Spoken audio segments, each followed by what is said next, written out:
Right, welcome to another live stream. Get me? See, this is a reaction.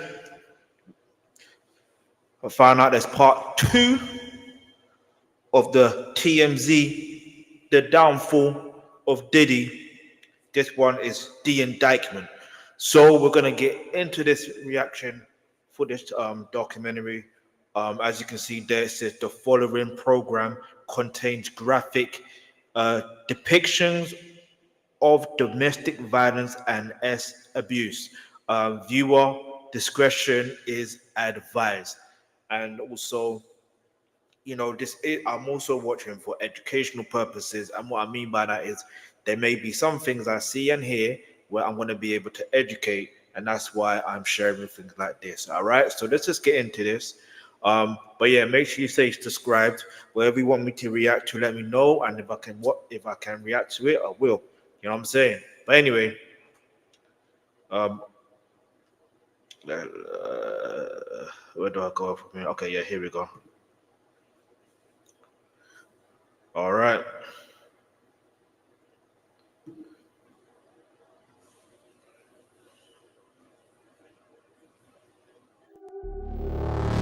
Today I'm announcing the unsealing of a 3-count indictment, charging Sean Combs with racketeering conspiracy, sex trafficking, interstate transportation for prostitution. This is the type of indictment you would expect from someone in the mafia. They start making this case, in my opinion, as a takedown of a successful black man. The freak-off sometimes lasted days. See, I genuinely do not like that narrative. And do you know why? Because it makes it seem like a black man is not that they can't be liable for criminal and immoral activities. That's what it seems like. No, listen. If Diddy, well, his name is Sean Combs. So his mom named him Sean Combs, so I'm going to call him Sean Combs. Right? Not even if. He committed a crime. The one crime we know he committed, there is clear evidence of. And even before the evidence was out there like that, even before the evidence was out there like that, Cassie was brave enough to actually tell her story to lawyers for a lawsuit. Now, yes, some maybe say, well, she went after the money. Why didn't she go for a criminal investigation? Well, maybe this was the strategy in place. First, a lawsuit, and then she's able to also, civil lawsuit, and then she's able to open Pandora's box, like I said in most comment sections, and then she's able to be part of the investigation process or part of the trial where she's able to give her testimony. Now, it may be hard on her. I don't know. We'll see what happens. Yeah, we now know the trial is not going to be on March 5th, 2025. So, but anyway, let's get back into this. But it's not about the takedown of a successful black man. Do you know what I mean? No, it's you've done wrong. So now's your time, innit? You know what I mean? Actions have consequences, you know what I'm saying? It's simple as that. Good or bad. Days at a time, involved multiple commercial sex workers. I've spoken to about a half a dozen of these different men involved, and I asked them, was there any indicia of lack of consent? And they said, absolutely not. And they seized cases and cases of the kinds of personal lubricant and baby oil that Combs' staff allegedly used to stock hotel rooms for the freak-offs. More than 1,000 bottles altogether. How do you explain 1,000 bottles of baby oil? He has a big house. He buys in bulk. I think they have Costco's in every place where he has a home. Have you sat in a parking lot of a Costco and see what people walk out of there with? Not 1,000 bottles of baby oil. Damn it. And like I was saying about the Cassie with situation. Cassie running for her life, I cried my eyes out. I'm going to show that video over and over and over about what happens to women that won't change their stories. Combs did not do this all on his own. If there are higher up people that are still famous right now that are on these videos, Hollywood is going to just implode. Does this compel you to put him on? See, I wouldn't say Hollywood would implode, because you got to remember, there's Hollywood and there's politicians and there's entertainers and there's royal family. You get me? But the thing is, yeah, you have to understand something. If they're on those videos and they're doing immoral or illegal acts, right? One, this is where it becomes a bit tricky, yeah?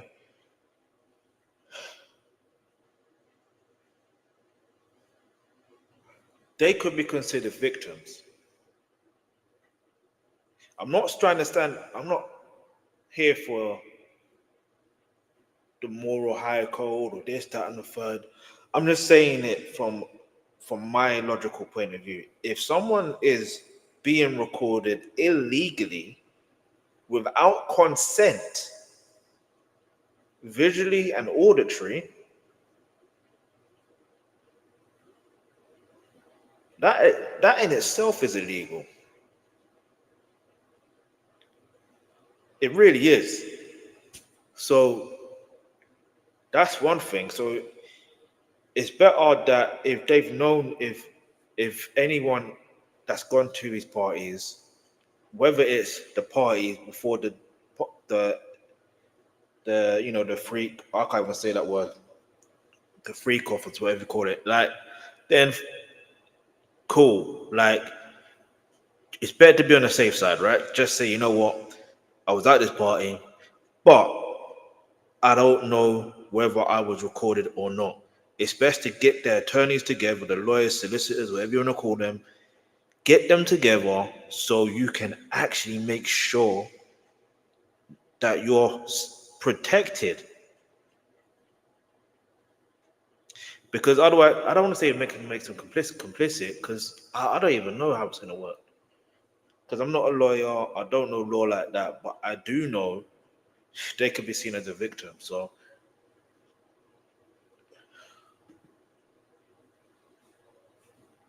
On the stand? I don't know that I could keep him off the stand. I think he is very eager to tell his story. yeah, tell the story. Tell the story. Them evil eyes, boy. It just We looks have evil. obtained video of Diddy's arrest on Monday night. And I have to say, he was blindsided. Sean Diddy Combs was taken into federal custody in New York. This, according to TMZ. We're told it happened in a He was Midtown Manhattan blindsided. hotel where Combs had been staying, and according That to just shows sources you talking how to TMZ, this actually came a day He's- earlier than originally what's the expected. word? The world-famous Sean Diddy Combs is expected to be arraigned on federal charges this morning following a grand jury indictment. Today, I'm announcing the unsealing of a 3-count indictment, charging Sean Combs with racketeering conspiracy, sex trafficking, interstate transportation for prostitution. Diddy, among other things, he has been accused of sex trafficking, engaging in a conspiracy to foster prostitution, racketeering, kidnapping, narcotics offenses, arson, bribery. That is the beginning. The indictment alleges that on more than one occasion, Combs carried or brandished And firearms my question to is, intimidate and threaten how victims and did he witnesses. get away with Indictment this for alleged so some of long? Combs' employees helped set up freak-offs in which women were forced into sex acts with male prostitutes. And they seized cases and cases of the kinds of personal lubricant and baby oil that Combs' staff allegedly used to stock hotel rooms for freak-offs. More than 1,000 bottles altogether. Prosecutors now say when this notorious video was taken, Cassie was actually fleeing a wild freak-off. I mean, this has gotten very, Yeah, man, Stephen A. Smith. Hollywood's in trouble. Hip-hop and R&B is in trouble. Sean Diddy Combs We're not gonna do that. guilty to several federal charges. We are learning in just the last few minutes that That's the one thing we're not gonna do as well. We're not gonna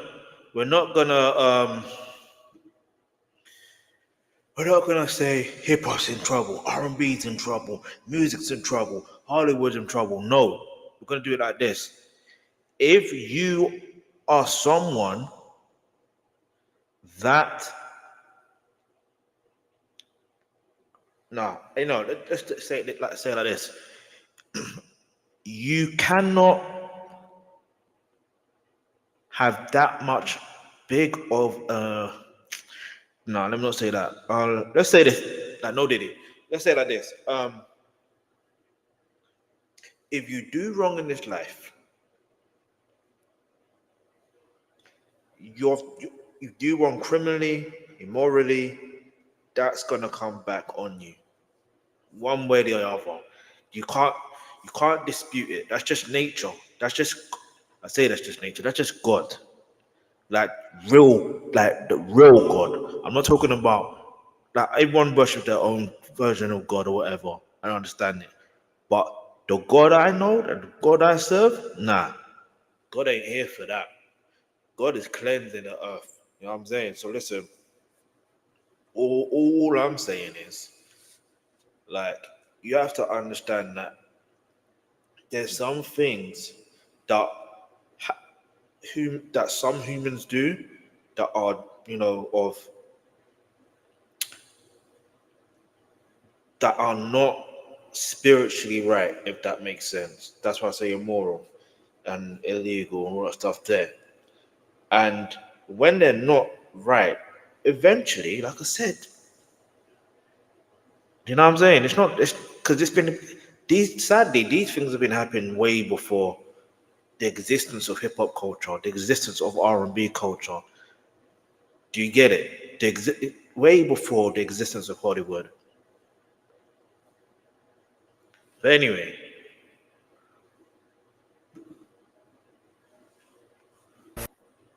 federal judge is now refusing to grant Sean Diddy Combs bail. He is going to be behind bars until trial begins, whenever it which is. is 5th of March, 2025, as we know now. The attorney called conditions horrific, but the judge sent him back, finding Diddy a danger to women. We're And it's a appealing danger to men as well. decision to hold him without bail. TMZ is also reporting Diddy was placed on suicide watch at the detention center that he's being held at in New York. Your reaction to this really stunning indictment? I'm very surprised, Harvey, that you say you're stunned. What, you need another decade of Sean, a.k.a. Puffy, a.k.a. Diddy, a.k.a. Love Combs, brutalizing women, stunning? I'm only stunned it took so long. Diddy has dodged a lot of legal bullets in the past. Because he was a informant, federal informant. This one feels different. As you know, Harvey, you don't have the feds raid your homes unless they have Homeland Security. something of substance, something significant. So I can't see Dom Lennon without enforcement agents thinking about the raided Boondocks. properties If you owned by know, musician you know. and producer No disrespect Sean to Diddy them, Combs. no disrespect. There's got to be something there in order for them to put themselves in a position with someone who is so powerful, who can retaliate, who has the authority and the means to be able to fight cases. To put yourself in that position, there must be something there. Let's switch our focus to the government. In my opinion, I'm just going to say it the way it is. No friend historically of the successful black man, okay? None. And they start making this case, in my opinion, as a takedown of a successful black man. I think what is interesting and what was surprising to me was when I read the indictment, I dissected the indictment, and I looked at count 2, which is the sex trafficking count, the sex trafficking by force, coercion, and But fraud. you know how many... It only names one victim. Hey Cassie, how are you? How do you feel about all the allegations with Diddy going on? Now, let's right keep it all the way 100, yeah? Like, obviously, his attorney's going to say things in his defense anyway. So that's one thing, yeah? But to now got, like, to him to use the black card, come on, man. Like,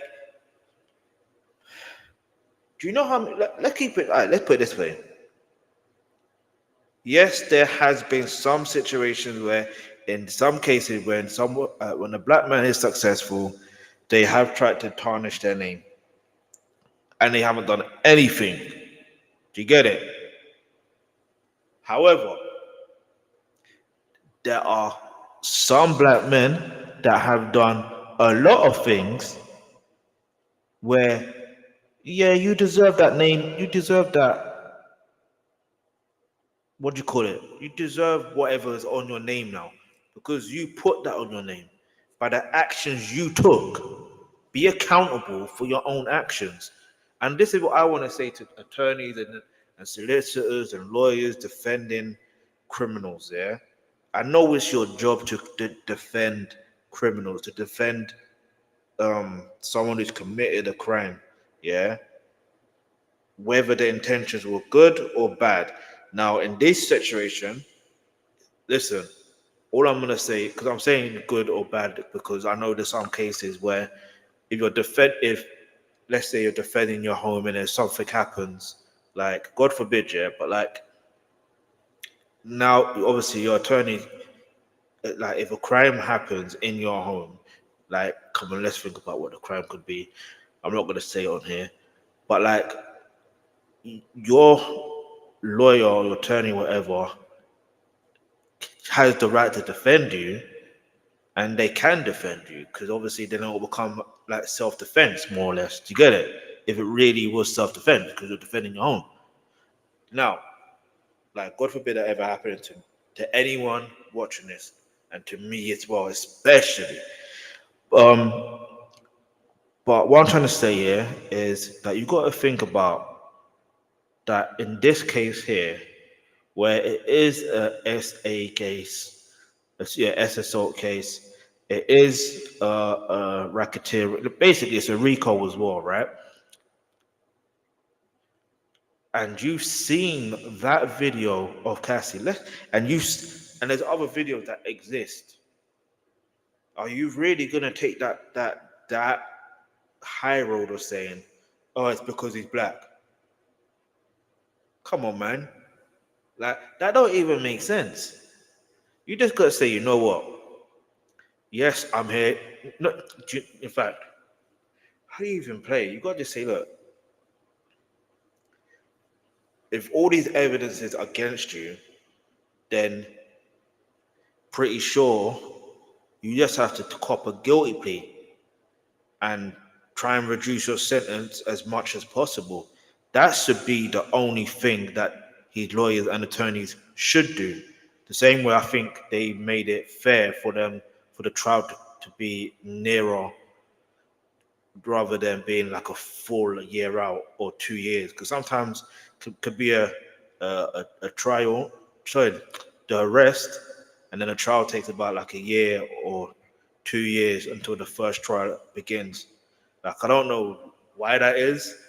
It's probably mind games, but the fact that they made that they've got an official date and it's before a year, what can I say? But anyway, let's keep it moving now, because obviously I've been chatting too much and this is a long documentary.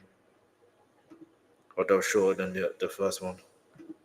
Part one. And I believe that's Cassie, his longtime girlfriend. It only names that one victim, where there's so many women who've come forth with civil claims, looking for money, making allegations against them. Now, there's only one named victim in that count, and that's the count that everyone seems to be talking about, that he's involved in sex trafficking and he's using force and coercion. It's one named victim in that count, and that's surprising to me considering the amount of alleged victims there are in this case.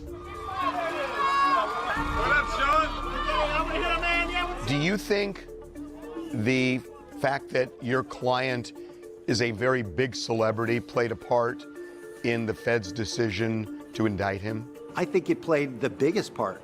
Why are you asking him a question like that? I think that if he's not a big celebrity, he's just going about his life, without interference from the U.S. government. Even though a lot of people now claim that they basically had knowledge of this, and it certainly was whispered about prior to it becoming common knowledge, I do think that it's probably one of the most seismic events in the history of hip-hop. I have never read 14 pages that contained so many shocking information and so I've got to pause this for a moment.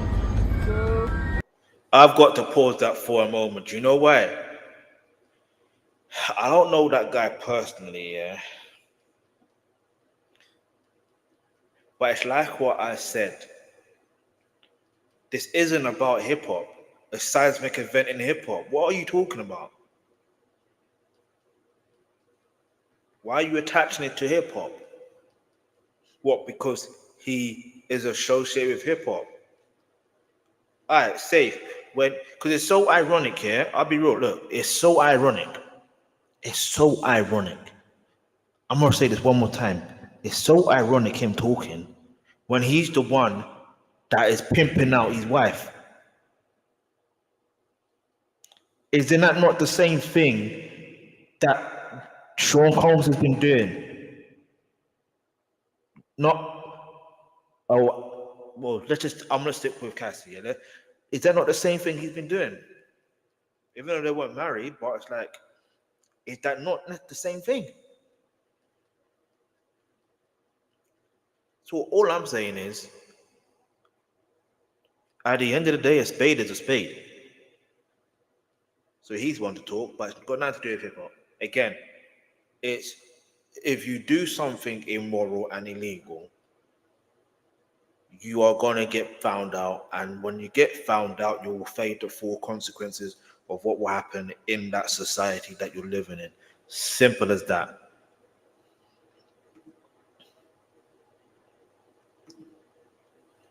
But he wants to talk. Anyway, I don't even want to talk about that because I got end up calling him a culture vulture. We all know he's a culture vulture. Someone in the mafia, not Using hip hop somebody to who runs a clothing anyway. line, Matter of fact, you can call me Sean John. an alcohol brand. Let's be clear.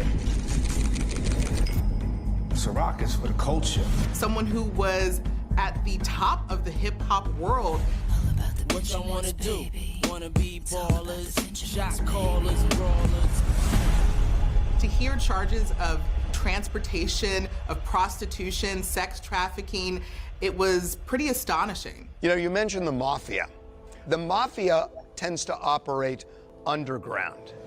Diddy operated way above ground for 16 years, according to the feds. And more than that. There were maybe whispers about this, but none of this came to light. The reality is, Diddy has had run-ins with the law several times, and Facts. it seems he always has gotten away with it. Facts. So this was really just a build-up. He was, of course, going to operate in plain sight because nothing ever happens to him until now. I guess I'd say America loves a story of a good rise. America loves a story of a huge fall, and this is certainly up there, you know, with any that we've seen. But you know, I certainly didn't have any of this stuff on my bingo card. Covering Puffy for, you know, over a decade. There's a lot you can say about the guy, but you know, this stuff just didn't come up in my reporting, and I think it took all of us by surprise. Am I surprised by the allegations? Whoa, No. whoa, whoa, These are whoa, rumors that have whoa, been whoa, floating whoa, around whoa. the industry for decades now. You know, some people have seen them firsthand. Some people have just heard about them, you know, direct. So hang on. You've been following him for decades, or you've been reporting on him for decades, and you're surprised by these allegations.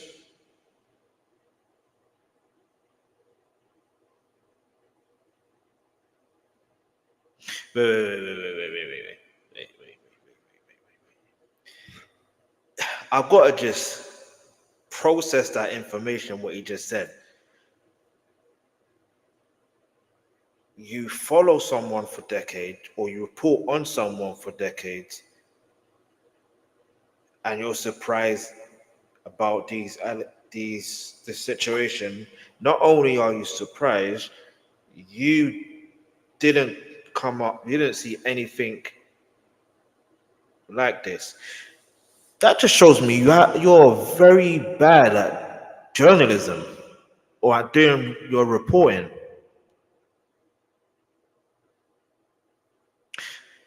Because if you look at the way, look at the clips that came up in regards to the news headlines. In regards to him sort of having these, let's just say, sparring with the law.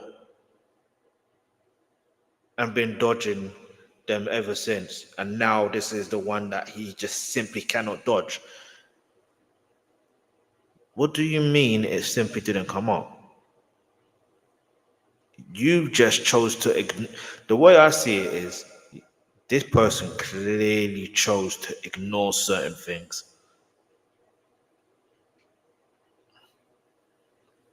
Even Diddy himself said if something about him, I forgot what it was put in precisely to do. I think it was to do with his parties. Like, the thing we're doing, I will be arrested or something like that.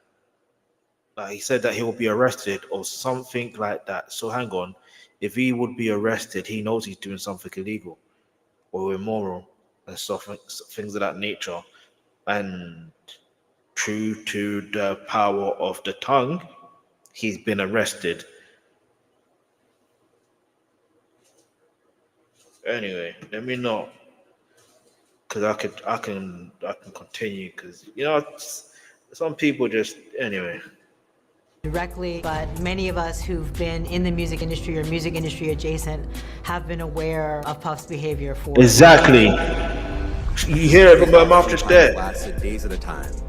Involved multiple commercial sex You've workers. been in the industry. And You've been aware of a these variety things. of narcotics, such as ketamine, ecstasy, and GHB, which Combs distributed to the victims to keep them obedient and compliant. They called them freak-offs. But, back when I was a kid in the late 70s, they were called threesomes. This was, with the woman that was his woman at the time. Cassie, eyes over here, please. Cassie, that's not. And I won't be surprised if I've he ends up to not being about half part a dozen of case the way of he's these going on. different men involved, and I asked them, was there any indicia of lack of consent? And they said, absolutely not. We would never have gone forward a single step had it seemed like anybody in that room was not consenting.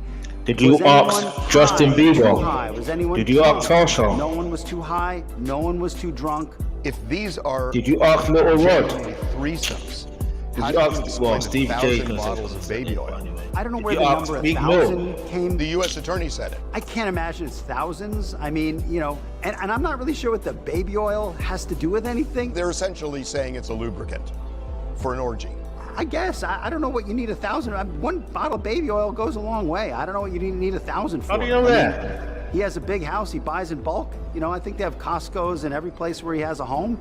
I mean, have you sat in a parking lot of a Costco and see what people walk out of there with? Not 1,000 bottles of baby oil. I don't think it was 1,000. I think it was. Let's just say it's a lot. Okay. The U.S. Attorney has said that the freak-off parties are going to be the core of this case. I've covered a lot of cases in my day. I cannot think of a single one that is more salacious than United States versus Sean Combs. I cannot think of anything that even comes close. I can't either. And, again, if we start hearing the details of what went down at these parties, I mean, I remember back in the day, the allure of a Diddy white party.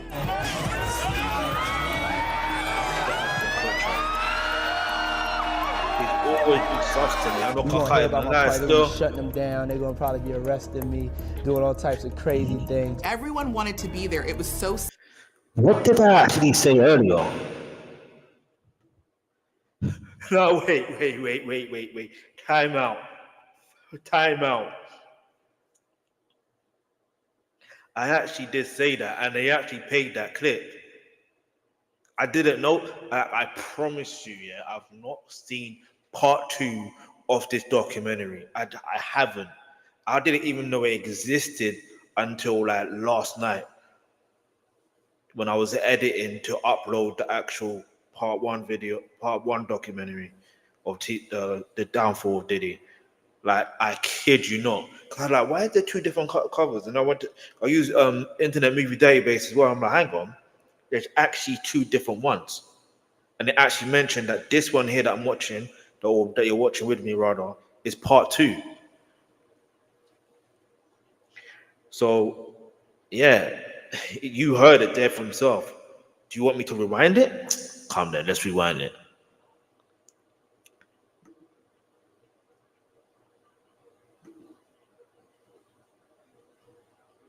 Hang on, hold up.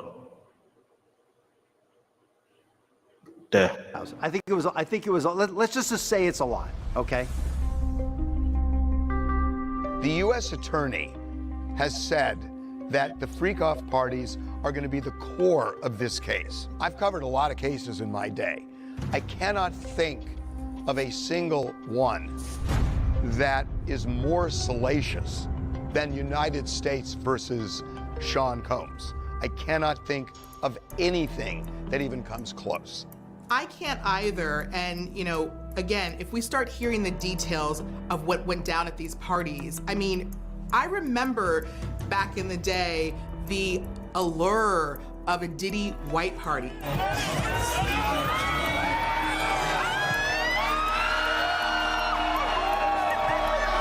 You're gonna hear about my party, they're gonna be shutting them down, they're gonna probably be arresting me, doing all types of crazy things. Everyone wanted to be there. It was so secretive. You heard that. And to know that these parties will be on Front Street, we are gonna hear what happens, not just at these parties, but obviously these after parties. I kind of am hoping to hear the details, even as terrible and sordid as it may be, because it's astonishing that these things could be happening right underneath people's noses, very famous people. If you don't have what they need, they're gonna leave. Right. Gotta keep them there. Right. You need locks on the doors.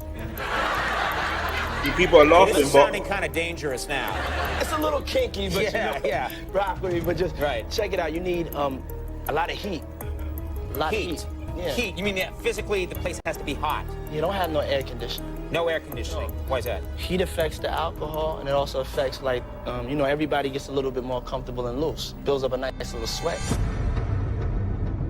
Do you ever see any of that in the parties that you threw or he threw? Did you ever get any sense of that kind of eventually evolving? My spidey senses were always on high alert. Really? And I know that there's no safety after a certain hour when you've got drinks flowing and people behind your back doing drugs in bathrooms, 2 and 3 people walking out of a bathroom together. There's no safety in that. So could there potentially be? Absolutely. Did I see it? No, because I never stayed at a party late enough to see it. Did you sense it? Did I sense that there could be trouble? There could be trouble riding on the subway. Yes, I sensed it. Yes.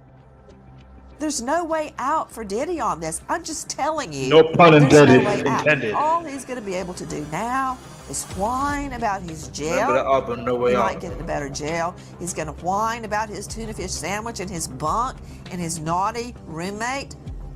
Have fun with that, Diddy. Very good, man. Here's a man You're having a who Subway, has I think made some of the most important businesses owned by a black man. Run, owned, created, founded. The vision was that of a black man. What have we done?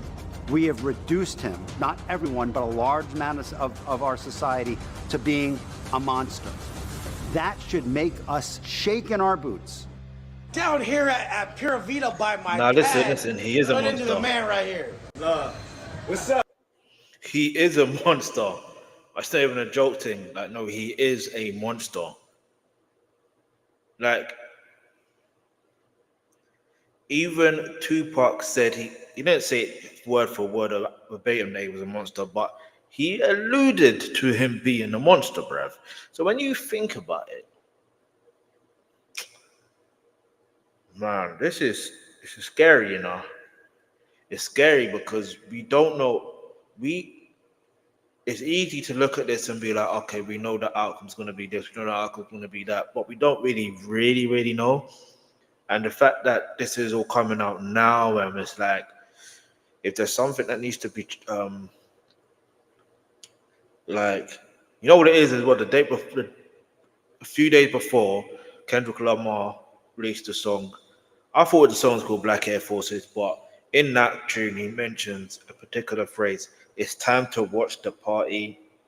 And who do you know that normally does parties?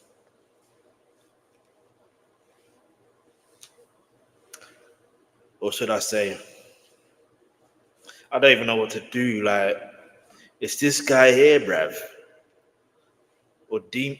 Anyway, let me be careful the words I use, because I know how YouTube, Twitch, and all these other platforms can be, bruv.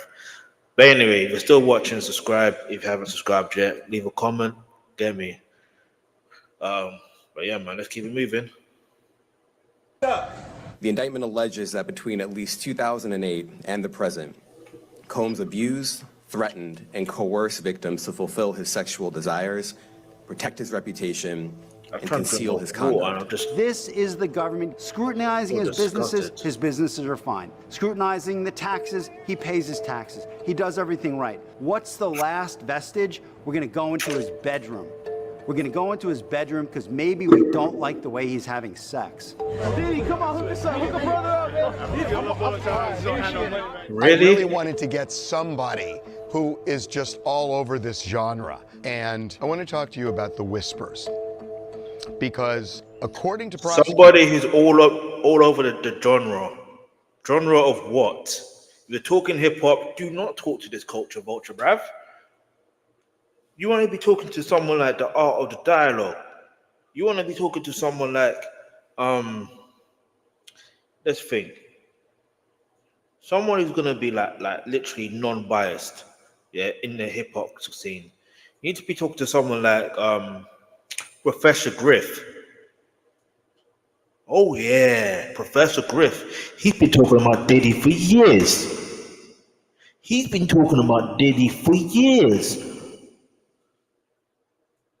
Someone is gonna be non-biased, not someone like this. Now, no disrespect, yeah. You. Anyway, we're moving it. I don't want to say too much. I ain't trying to disrespect anyone. I get it. That's his hustle. His hustle is, but then he also has the other hustle where I'm like, it don't add up, right? Now that's where you could really say, if I was, no, I wouldn't say if, because I don't want to be his royal attorney. But the thing is, if you are going to use the black card, then you could say, what about this guy here? You know what I'm saying? What about Adam 22 or whatever his name is?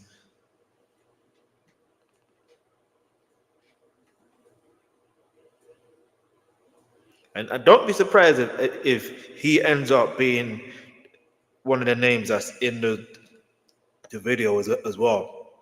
Don't be surprised if that ever comes out.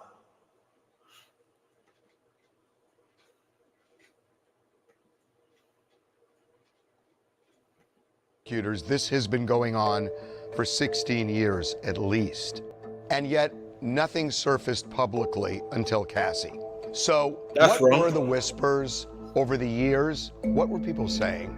There was a lot of talk of parties or Diddy parties as they're kind of known now. It was always sort of known that if you went to a party at Puff's house and were you to stay past certain hours, that you might be introduced to some sort of, massive orgy, or there was just a lot of whispers about what it might have consisted of. This is about weed. And how do you know that? Bad boy, bitch. We love everybody. You've been there, right? Certainly, I don't think that it was common knowledge that there was so much non-consensual stuff going on or any of the seedier allegations, but it was definitely discussed. Years ago, Diddy was on Ellen DeGeneres' talk show, and she even joked about that. I could think of you of starting a party at like midnight.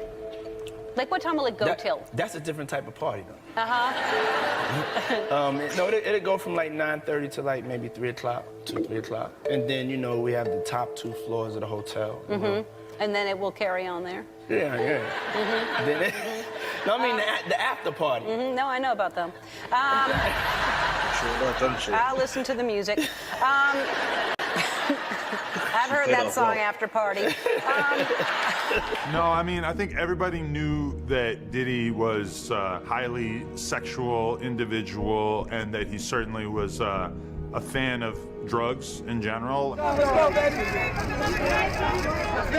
don't think people knew he was a fan of drugs. Let's be real. How could this go under the radar for 16 years?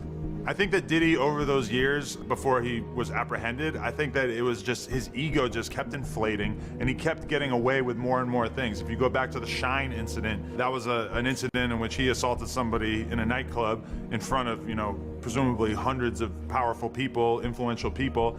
Prosecutors then say one of Combs' associates, 19-year-old Jamal Barrow, also known as the rapper Shine, opened fire, while Combs reportedly pulled out a pistol of his own. And he got away with it. He was able to make this young artist basically take the fall for him. I had nothing to do with a shooting in this club. This is how I know this guy isn't really for the culture. Because, okay, yes, it has been, the narrative was out there that Shine did take the fall for Diddy or Puffy or Sean Combs, whatever his name is. Now, the thing is, even when this, I don't know the actual month or days when this part 2 of this documentary was recorded, but I'm pretty sure if you think about it, Sean Combs was arrested in what, September? I'm recording this live stream on the 20th of October 2024. Like I said, his arrest was in September 2024. So the issue, not the issue, well, it is the issue. The issue is there's a lot of information out there showing that Sean Combs, the person he shot in the face, Nathaniel, I got to be careful with my words. The person who he blanked in the face,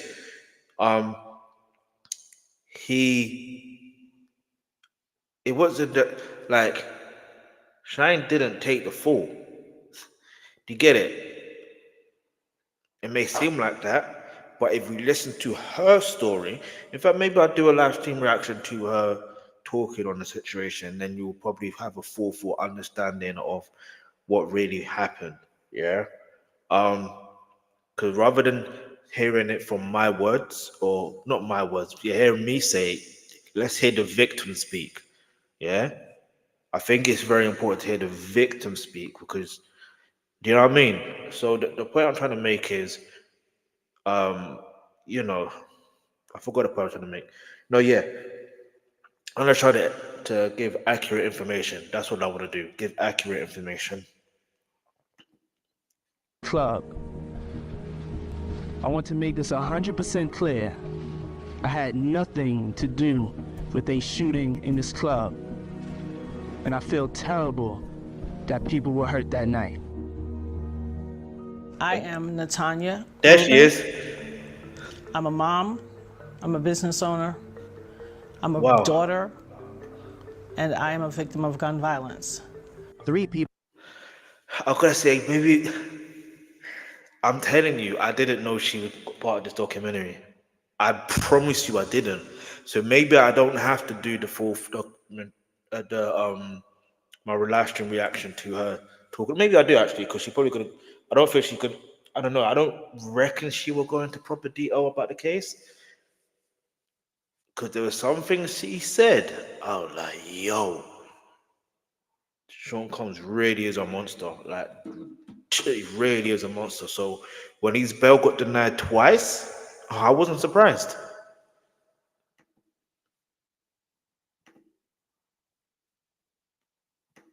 People inside the club were injured, 2 of them critically, including a young woman with a bullet lodged in her cheek. I am the woman who was shot on December 27, 1999 in Club New York by Sean Puffy Combs. I have said it from that day, and I will say it till I die. I just watched Shine and Puffy start backing back towards the door, like you would see in any movie when someone is backing away from a scene, but reaching to their side. They were reaching to their side, backing away from the scene to get to the front door. I turned around to tell my friends, oh my God, watch out. I think they're gonna, this is getting crazy. I think they're gonna shoot. I saw the muzzle flash and the bullet slammed into my face. I watched them. I watched both of them fire their guns. Do you have any sense of which person fired the shot that hit you? Absolutely. Shine was closest to the bar. Puffy was closest to me. Remember one thing. This man testified to a jury in 2001, and he saw 12 New Yorkers look him dead in the eye and say, "You're not guilty." Why do you think it took 16 years for authorities to really come down hard on Diddy, given what you say happened to He you, was a federal, what happened to Cassie, and what allegedly happened to That's many why. other people. There's an old adage, every dog has his day. This victory is not just a victory for Cassie, for Little Rod, for me. It's a victory for everyone who has felt the specter of violence, oppression, wickedness, evil, whatever. I am the fucking hardest hustler in the world. This is Savage Part 2. Don't tell me about shit. It's 2022 and I'm still a savage. Whatever I want, I get. Whatever I want, I fucking get. People were definitely talking about his, not just his emotional abuse, but his physical abuse and his temper and his anger and his treatment of women. And there was a lot of rumor and a lot of fear. Fear of retaliation? Fear of retaliation, fear of reputational damage, and fear of being called inauthentic by a culture that unfortunately values sexual violence. The personality profile that I would assess to Puffy during the years we were working together was very hardworking, ingenious, creative, demanding, prone to temper tantrums. If he didn't have his way, screamed a lot. Did y'all know that's the hustle?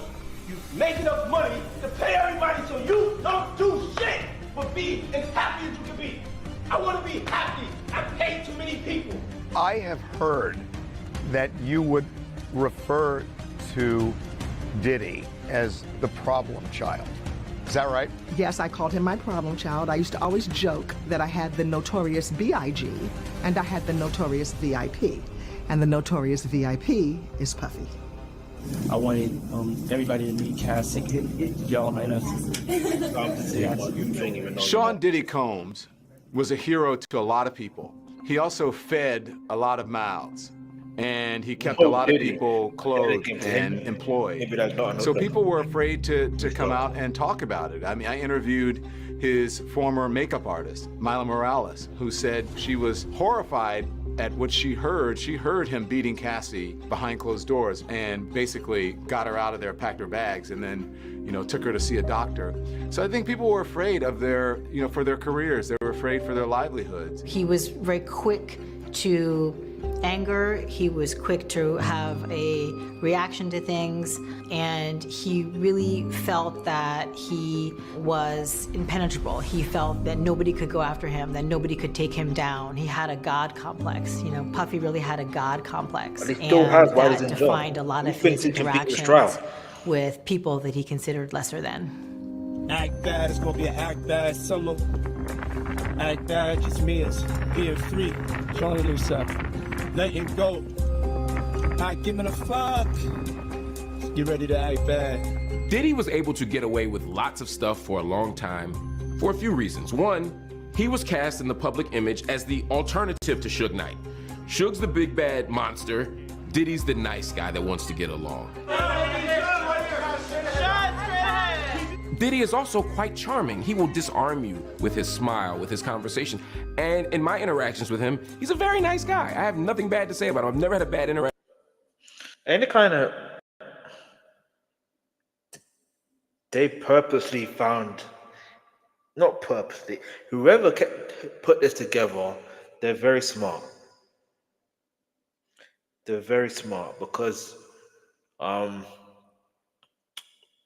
that image there of Sean Combs behind, what do you call it, a board of where it says Clive Davis, you know.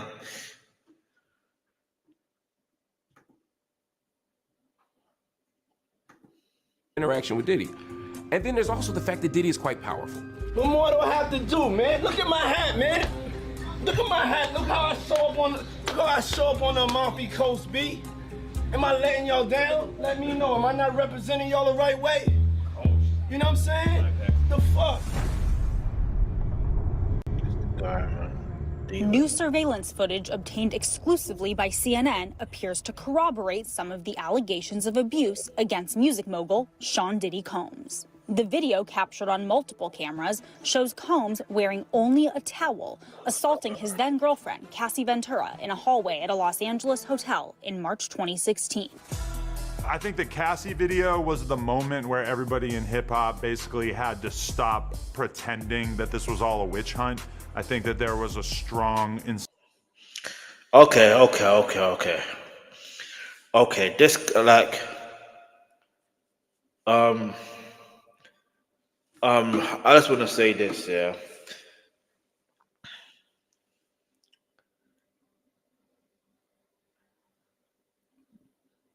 You can tell when someone is really for the culture and when someone is for the culture. This person is not for the culture. I'm not trying to disrespect him, because I'm trying to be very respectful here. I'm only saying this because, like, you can't speak for everybody. That's one thing. And two,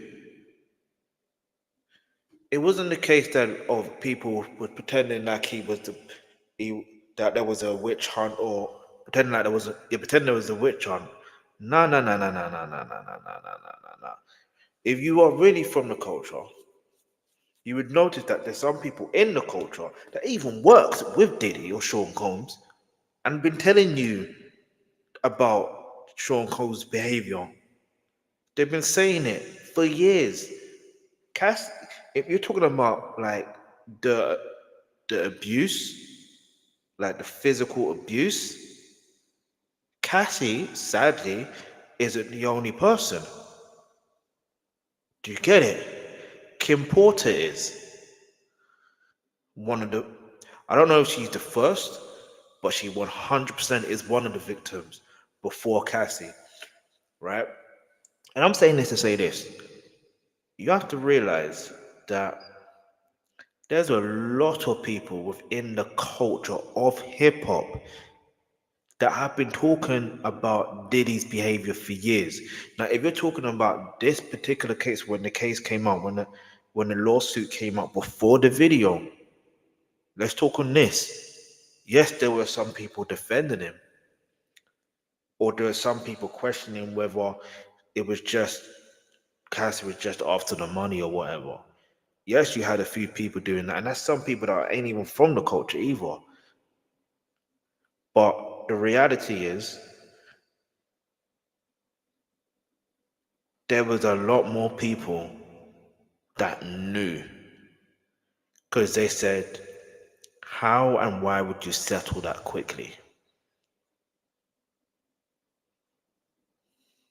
Why not? Do you know, like, he settled within 24 hours or less than that.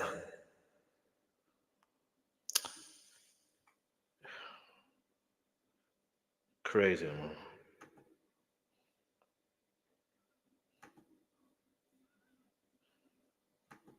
Incentive for a lot of people to basically say, well, Diddy, he's a sexual guy, he's a freaky guy, he may or may not be bisexual, but was he an abuser? Was he a monster? No way, I don't believe that. But then when you see... Oh, wait. This is how I know this. Again, this is how I know this guy is not for the culture. Because even 50 Cent has been letting you know that, yeah, this guy is, you know what I'm saying? Is a little, you know what I'm saying? Like, each to their own. Yeah, let's just keep that clear. Each to their own. But when you're doing certain things where you're when you're being manipulative, violent, all this stuff here, to both men and women, come on now. It's not like this information wasn't out there, like it was literally out there. And 50 Cent's been trolling him for years. Not even months. Like years before this was out. There's even a video, not even a video, there's even like 50 Cent was explaining it. There's another video of Diddy on was it Drink Champs? where it was so obvious. There's another video where he's like, there's so many. It's not a question of is he or you know what I'm saying. Like most people, they know. It's just too obvious. Whether he wants to come out and say it, that's on him. But if we're talking about witch hunt situation, anyway, I ain't go too deep into this because some people I don't know who did it, but you know what I'm saying. Like seeing this guy on this platform or part of this documentary is making me like. When you see that video, it's kind of hard to imagine this guy actually having a sane, rational, normal sex life when you could witness him behaving in such a way to his longtime girlfriend. So I think that when that tape hit, it really kind of changed the game. But we are able to shun him, and he should be treated like the leper, the social leper and criminal he is. We saw him commit assault. When I saw the video with Cassie running for her life, I cried my eyes out and wondered how she got there and how he got to a place where he could brutalize someone in that way and think that he could get away with it. Because they offered to pay the hotel an X amount of money. The nerve to really watch it and analyze it. I was stricken with how easily he delivered the blows. As Ventura lies on the ground, Combs then kicks her twice. Anybody who has watched that video, and I imagine millions of people have watched that video, you can't watch it and think that is a man that has compassion, that is a man that treats women well. There's no excuse for anything that happened on that video, and he's gonna have a hard time convincing anyone, especially a jury, that he's a stand-up guy and has been for years, and that was just a one-off thing. I think that it is game over. There may have been a path forward before we saw him in action, but now that we've seen him physically assault Cassie, I just don't see how any of us can erase that from our minds. Mr. Combs himself, went publicly and apologized for the video. And it was hard to watch for him. It was hard to watch for me. It's hard to watch for anyone. All right, I want you to go watch all the other videos. It is not evidence of sex trafficking. There was a certain level of toxicity.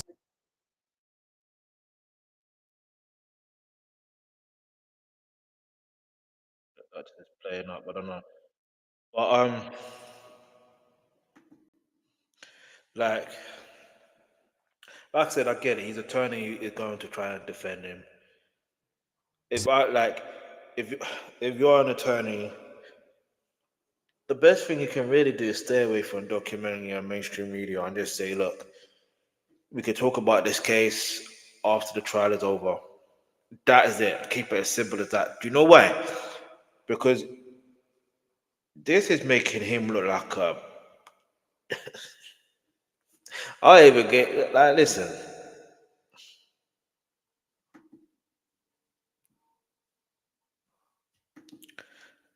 And then make sure you like this video. Like. Drug use in the 10-year relationship between Mr. Combs and the woman that he was in love with, very much in love with, and who was very much in love with him for a period of 10 years. Their difficulties did not stem from their intimate time together. Their difficulties stemmed from the fact that she was cheating on him and he was cheating on her. So you're excusing that behavior? That video is terrible. It's unforgivable. Is that what you're saying? We don't seek to forgive it, but it's not related to the charge. There were the folks who would say, what was she doing? Anybody who's accused. It's not related to the charge. Okay, look, watch this. It's not related to the charge. Okay. Watch this. If it's not related to the charge, let's think about the strategy in terms of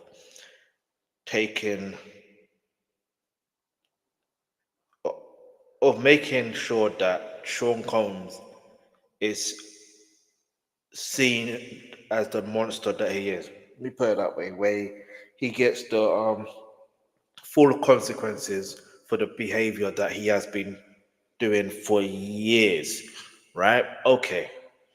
So, like I said, if we're gonna start with the whole Cassie situation, yeah. If you really think about it, if by the time she did her lawsuit, that was in 2023 in November, right? Okay, cool. He settled within 24 hours. Cool. All right, so now watch this.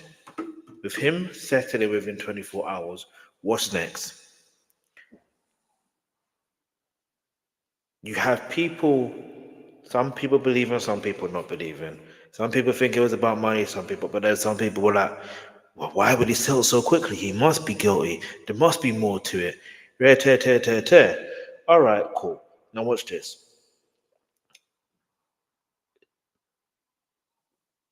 It clearly, because if you actually read that document or those documents, and you heard everything that was going on, and that was just not even a half of it. I'm telling you this, and I'm telling you very clearly, like, I knew, this is why I said this is going to open Pandora's box.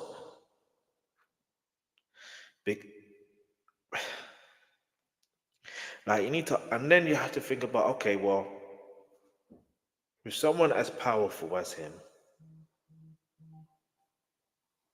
let's focus on the fact of him knowing how he uses his power and why he was able to get away with things for so long, because he knew how to use his power. So that's why that civil lawsuit happened. That's why she won that case, more or less.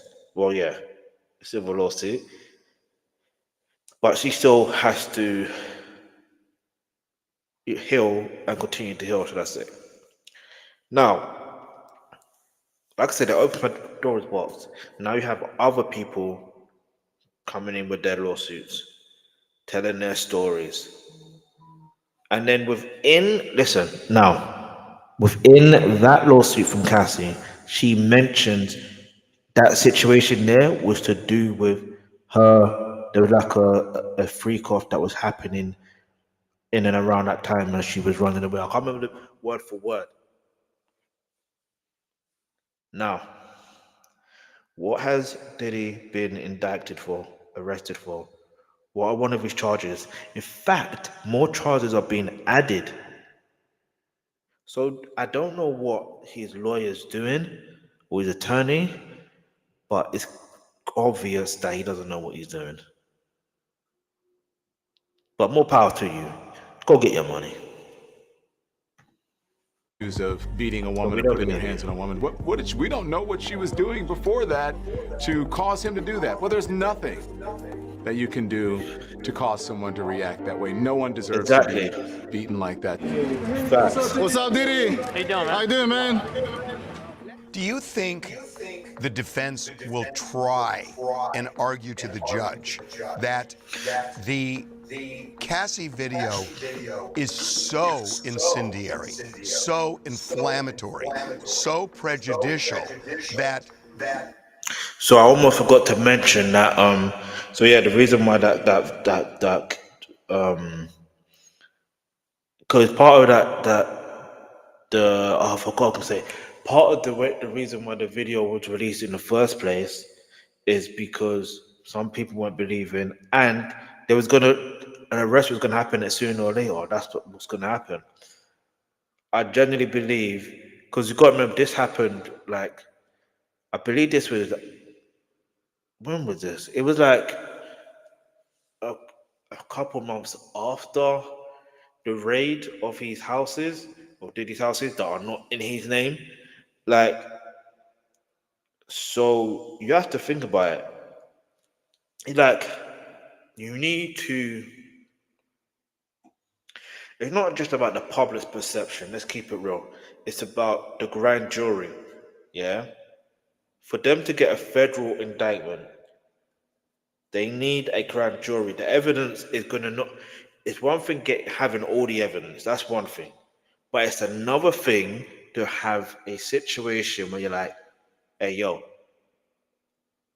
if we arrest him, we got to make sure that he cannot get bailed.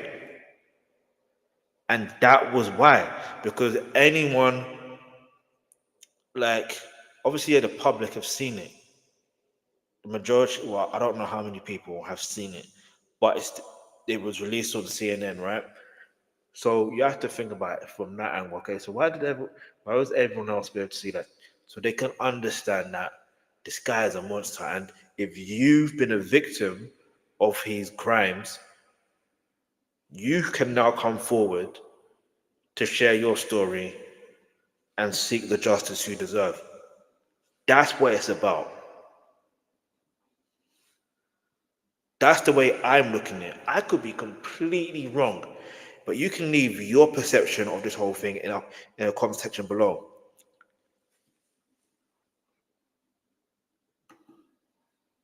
Now let's keep watching now, because there's like bare minutes left of this, or half an hour left to say. He couldn't get a fair trial if the jury absorbs it, so that they would try to keep it out because it's simply too prejudicial. Is that something they would argue, and is it something that would fly? You're a lawyer, huh? So that's a great argument.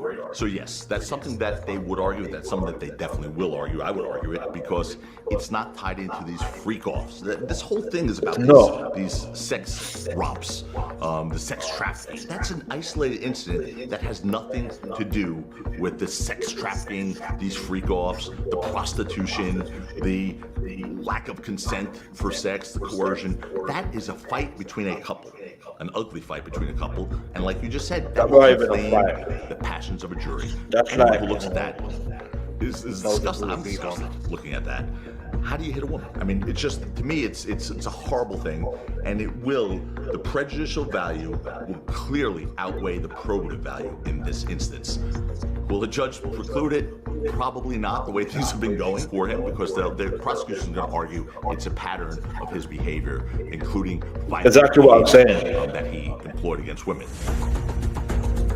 The Cassie video was such a big deal, but really him throwing his girlfriend on the ground in the hotel hallway, that kind of pales in comparison to a lot of the things that have been alleged in this indictment. So if there's further video footage, and presumably there's a lot of this footage, it's gonna be crazy. Harvey, talk about the Cassie video being inflammatory to a jury. Wait till they see the freak-off videos, okay? Cassie Ventura videos.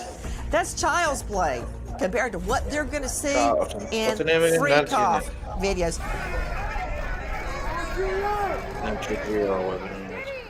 R&B singer Cassie has accused hip-hop mogul Sean Diddy Combs of rape and a decade of physical abuse.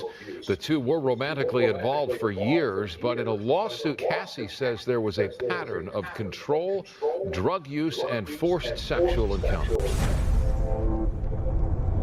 I find it unbelievable that Diddy did not settle that lawsuit before it got filed, and especially knowing that there was surveillance video of the incident in 2016, that if he would have settled with her, we may not be talking about this today.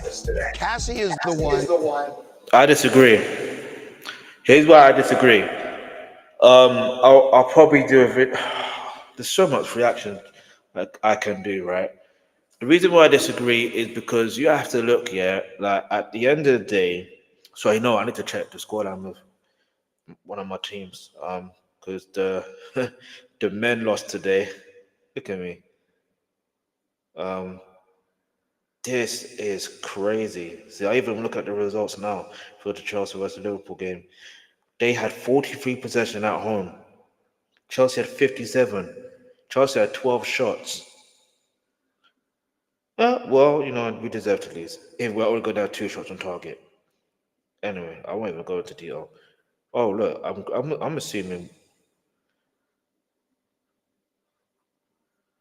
Chelsea are winning their London derby. They're playing Tottenham women. Anyway, because in the FC lost, Chelsea FC men lost. It's like, okay, the women can do me justice today and at least win. But all jokes aside, Liverpool did. They were just more clinical. And it is what it is. That's just how life is sometimes, man. So you just have to take your opportunities. But I forgot what I was saying. See, look, you see it right there. Cassie is the one that opened Pandora's box, but not necessarily. Here's why. Because there's this guy, I forgot his name, but basically I'll probably do a shorts first from this person, then I'll do a reaction video from it. But he was talking about it before, and he actually mentions Cassie's name, if I remember. I can't remember. I was like, really? I was so confused. I'm like, it makes sense, but I was still like, let's go to show you, like, it's anyway. So, and then on top of that, I have been watching a lot of stuff from Gene Deal, and he was the ex-bodyguard to Sean Combs as well. So yeah, and the fact that Sean Combs hasn't sent out a cease and desist or tried to at least sue him for defamation just goes to show. Now you can say, what about Jagger Wright and Jay-Z? Well, what Jay-Z did was very smart. You can't sue someone that's broke. No disrespect to Jagger Wright. You can't sue someone that, it's been I think she was in a mental, that she was a mentally unstable at one point. I can't remember what it was. So you can't really sue someone like that, but you can sue a big corporation like something that Rupert Murdoch owns. He owns a conglomerate of mass media. So there you go. Anyway.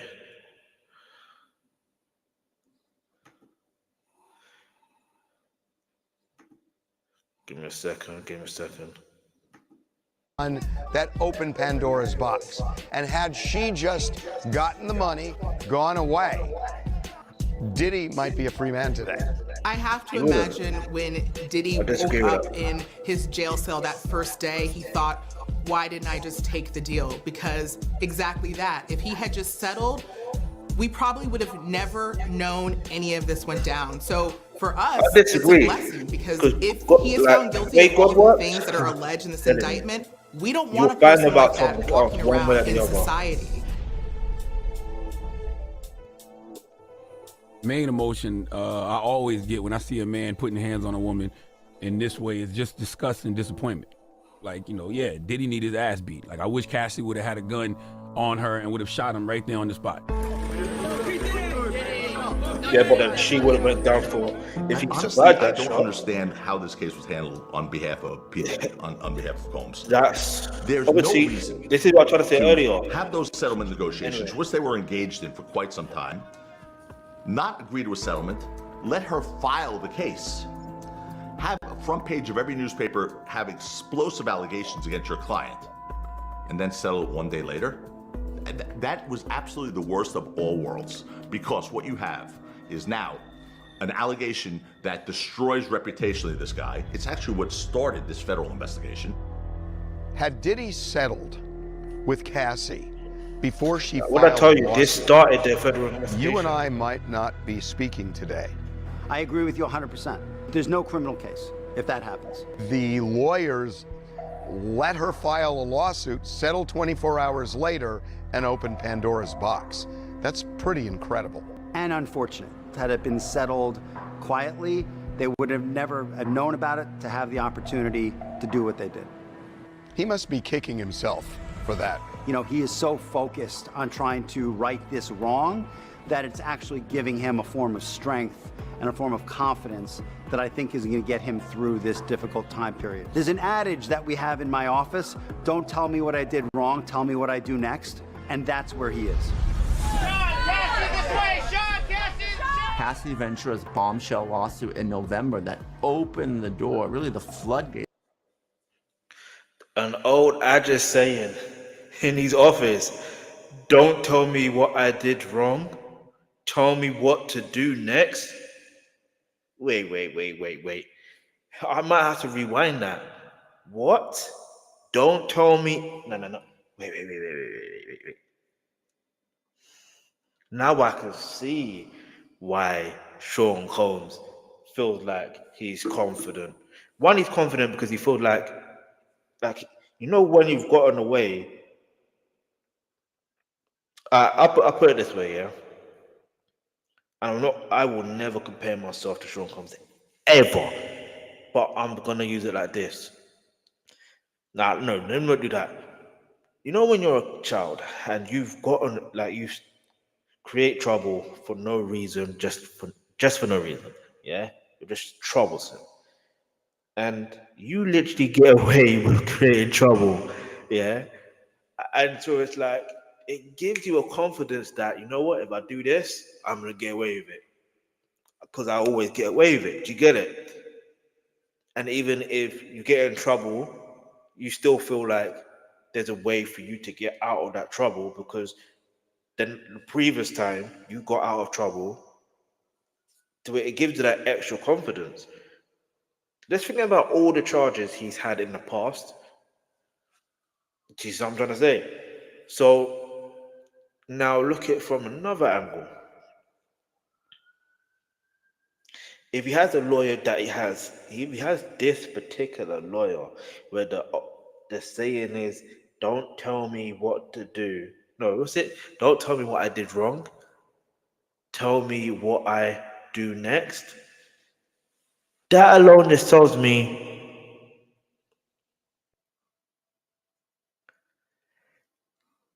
you're just as worse. That lawyer or attorneys are just as worse as their clients. What do you mean, don't tell me I did wrong? No, you did wrong. But okay, but here's how we're going to fix the situation. First, we're going to show remorse. And when you show remorse, but it's hard to really say with these type of situations, you know what I'm saying? Because obviously, let's just read it up for a bit though, because it's like, I want to know exactly what he says. Let's do it from about here.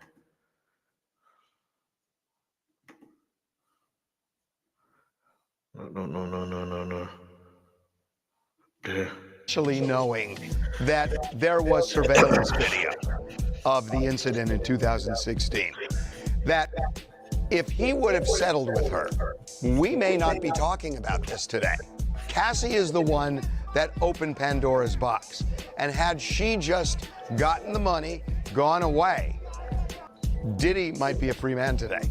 I have to imagine when Diddy woke up in his jail cell that first day, he thought, why didn't I just take the deal? Because exactly that. If he had just settled, we probably would have never known any of this went down. So for us, it's a blessing, because if he is found guilty of all of the things that are alleged in this indictment, we don't want a person like that walking around in society. Exactly. Not just in hip-hop, talking about society as a whole. I always get when I see a man putting hands on a woman in this way is just disgust and disappointment.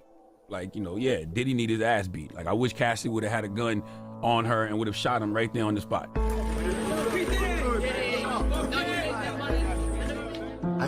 I don't understand how this case was handled on behalf of P. Diddy, on behalf of Combs.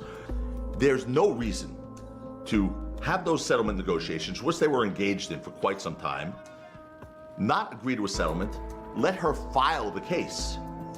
Have a front page of every newspaper have explosive allegations against your client, and then settle it one day later. That was absolutely the worst of all worlds, because what you have is now an allegation that destroys reputationally this guy. It's actually what started this federal investigation. Had Diddy settled with Cassie before she filed a lawsuit, you and I might not be speaking today.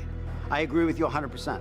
There's no criminal case if that happens. The lawyers let her file a lawsuit, settle 24 hours later, and open Pandora's box. That's pretty incredible. And unfortunate. Had it been settled quietly, they would have never have known about it to have the opportunity to do what they did. He must be kicking himself for that. You know, he is so focused on trying to right this wrong that it's actually giving him a form of strength and a form of confidence that I think is going to get him through this difficult time period. There's an adage that we have in my office: don't tell me what I did wrong, tell me what I do next. And that's where he is.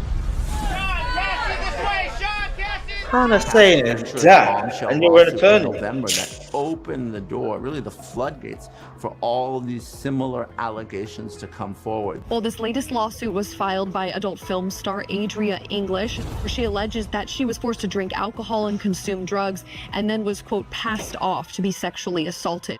In a 79-page lawsuit filed by a music producer who claims to have worked with and lived with Sean Combs for a period of time, alleges there were underage girls, hidden cameras, and sexual harassment at his home. How you doing? In a new lawsuit, Don Richard, who is a member of the Combs-formed group Danity Kane, accuses him of terrorizing and sexually abusing her for years. Don Rich is in it. The way they said that, music mogul Sean Diddy Combs is facing new sex assault allegations. A woman named Talia Graves just filed a lawsuit accusing him of drugging and then raping her. This is more than 2 decades ago. It opened a Pandora's box because what else it did was this: if you make a claim against me within 24 hours, I will settle with you. So of course now the floodgates open. Legally, I don't understand. That was maybe the worst strategy I've ever seen in my life. Shocking new accusation. His alleged victim humiliated and traumatized. Diddy's legal troubles just got bigger. Sean Diddy Combs faces another new lawsuit, the second this week. A fourth woman is now suing music. What strategy for who? It's like the best strategy for the victims.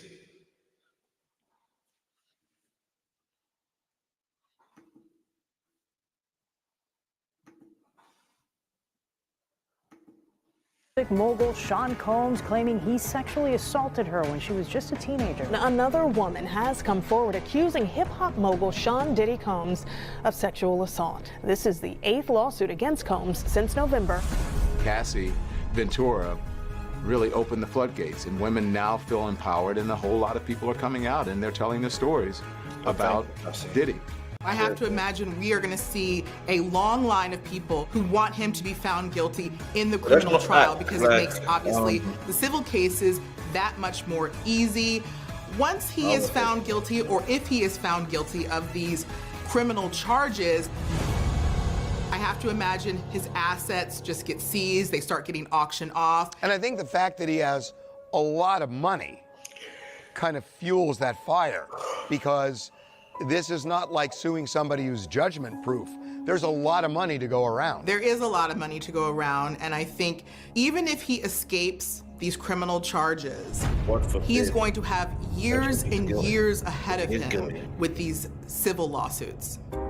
The woman bringing this latest lawsuit says she was only 17 when she was a victim of sex trafficking and gang rape by Combs and his associates. She alleges in 1991, Sean Diddy Combs drugged her, then sexually assaulted her. In the suit, she says he videotaped and distributed it. Lampros claims the rapper forced her to take ecstasy and demanded she have sexual intercourse with Kim Porter. She says Combs then began kissing her without her consent and forced her to perform oral sex on him. I have had women that a rape, even if it's when they were a child, ruins their life. They can't have a relationship. They can't make love with their husband. They can't have a family. They have flashbacks. They are afraid. They have night terrors, and it never goes away. And if you do manage to marry or have children or have a family in some way, it affects the way you raise your children, how you see the world. It's never over, Harvey. It's never over. No, not yet. You messing up. That's your problem. I got a nice, go get a drink downstairs. Combs allegedly planned and controlled the sex performances, which he called freak-offs, and he often electronically recorded them. One thing about criminals is they're always the breadcrumbs. And speak loudly when somebody does something bad. But they've been silent on Diddy. I'm wondering if there are a lot of nervous people in this town, especially now knowing that there are videos. There should be a lot of nervous people in this town. If there are higher up people, people that are still famous right now that are on these videos, it's going to blow. I mean, Hollywood is going to just implode, I think. Diddy party stories, they're our favorite genre of anecdote. If you really? have one, yeah. Wow, okay, I've got a lot I can't tell. So, I can't tell that one either. Fair to say that some of these videos might include people other than Cassie and Diddy, and that there might be other celebrities on these videos. I don't know of other celebrities, I'll tell you that. In terms of the other people, I don't want to comment on that until I've seen them. That's probably a bridge too far for me because I haven't seen the evidence yet. But you know, we'll see what's on them. What about his desire to bring celebrities into the fold? So I'm going, you're his attorney and you haven't seen these videos. Obviously, he's gonna have to look at these videos before the trial happens on the 5th of March 2025. But come on now, like, as an attorney, you should be ahead of time. You should be. This is why that saying, "Don't tell me what I did wrong. Tell me what to do next." Okay, telling you what to do next is tell me everything you did wrong for you to be in this situation. Do you get it? Just be ahead of time. Say, do you know what's not funny? The interesting thing about this whole Diddy situation or Sean Combs situation in regards to these videotapes, he probably doesn't know who's what, where, and how. Because remember, he's also someone that is drugged up himself, like high himself. He probably, like, I remember there was an interview on, again, this is on the Breakfast Club, and I remember him saying something like, even Charlamagne was saying it, and even what he's wearing is super sus, but it is what it is, right? But other than that, like, what?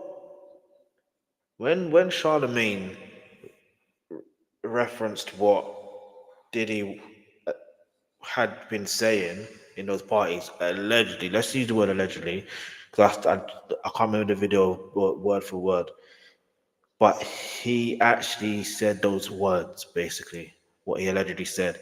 Now, here's the thing. Do you know what Sean Combs' reaction was? He was shocked and surprised. And not only was he shocked and surprised, he's like you have to, his reaction looked like, damn, I've got to be careful what I'm saying. Because I don't, like, and that's the problem with people who think, or people who do bad for so long, or do something for so long, and they get away with it. They continue doing the same thing, thinking it's normal, until they realize, whoa, this is normal settings, or no, this is what real normal settings is. This is something different. Like, it's so wild. Like, I don't even know what to say, man. But anyway.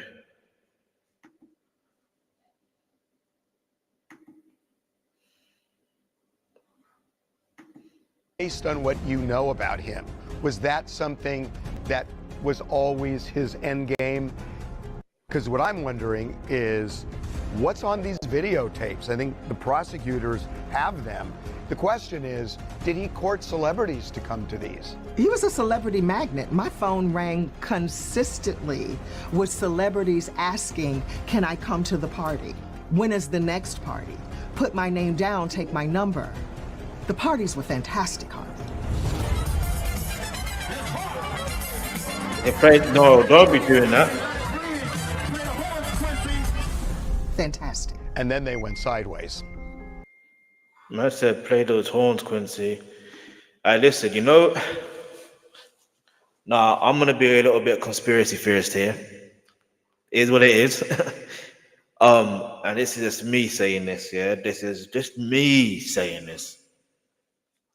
I think the real reason why Michael Jackson separated from working with Quincy Jones on his album in the early 90s, yeah, he did want a sound change. That's one thing.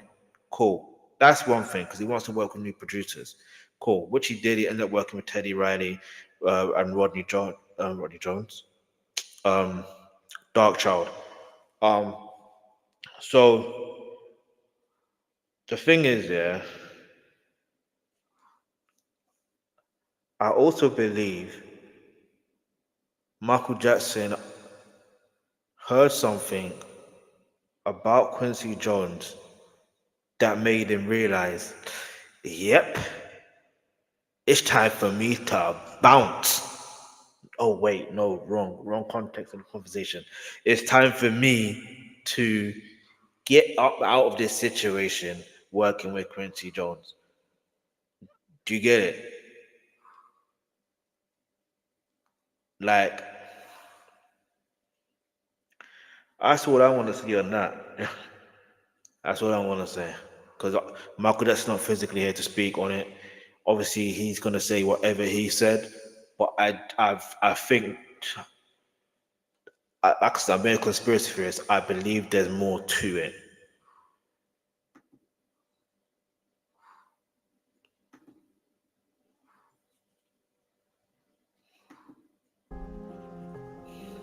I suppose. I never stayed long enough to find out.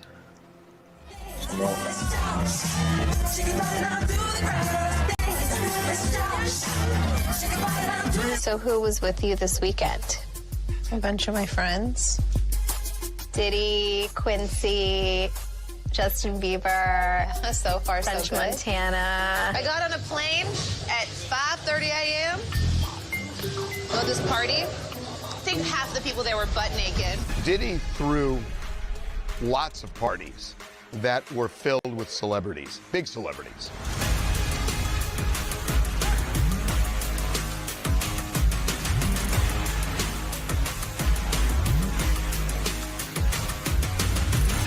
Let's take a toast to Sean Combs, Puff Daddy.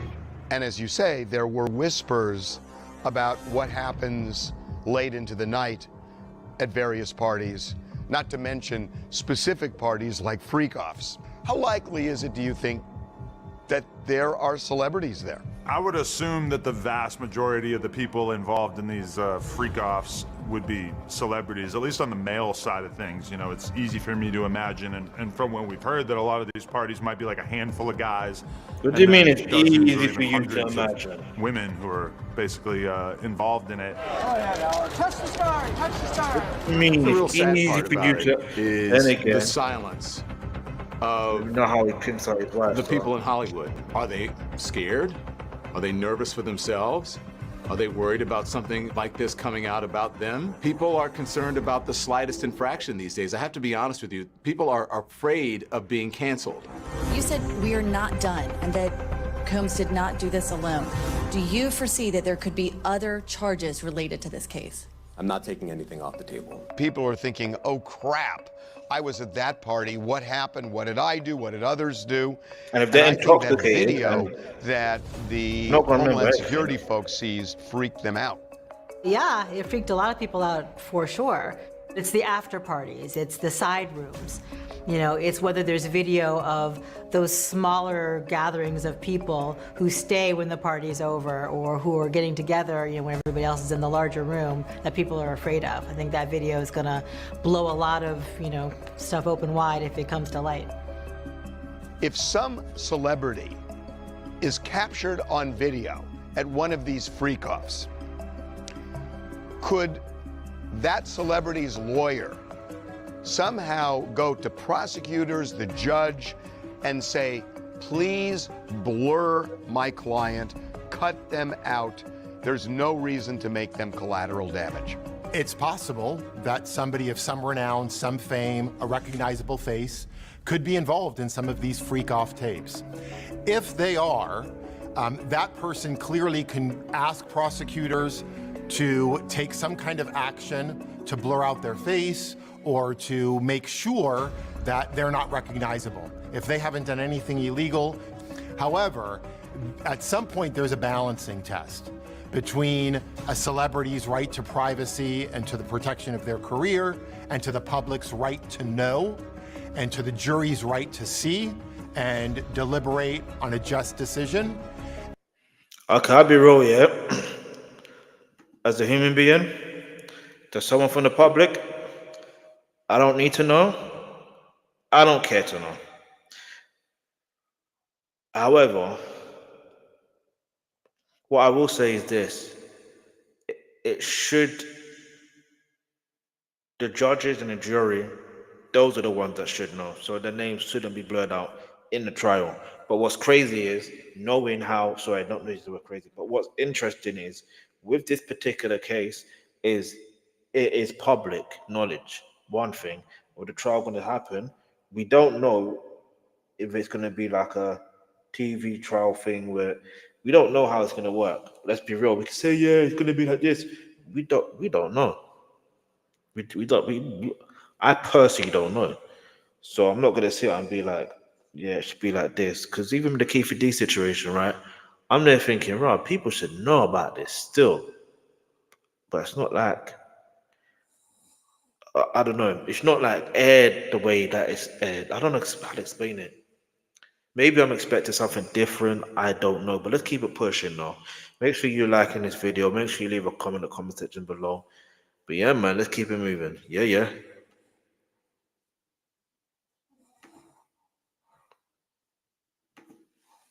And every time the prosecution is going to choose the public's right to know and the jury's right to do justice over a celebrity's right to remain private. If I was a Hollywood celebrity and I was at one of those parties, I'd make sure to talk to a lawyer because I could easily be dragged. All right, Charles William 152. Nice.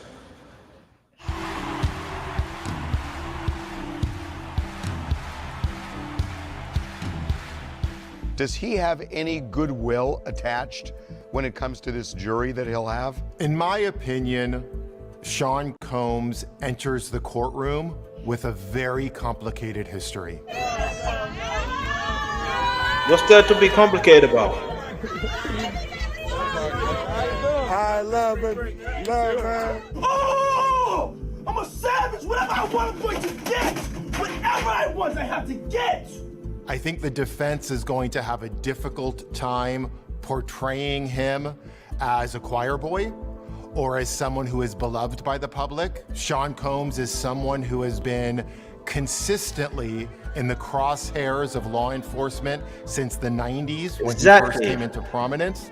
So he's a complicated figure entering that courtroom. What if, Nancy, Diddy's lawyers say in trial, look, the prosecution is infantilizing women by saying that they were at these freak-offs under duress or pressure, that people go to orgies, people do drugs. To assume that they didn't have the right not to go or to leave when they wanted is a huge leap. To that, as a prosecutor, you would say what? So when evidence comes out of Sean Combs beating, threatening, chasing victims,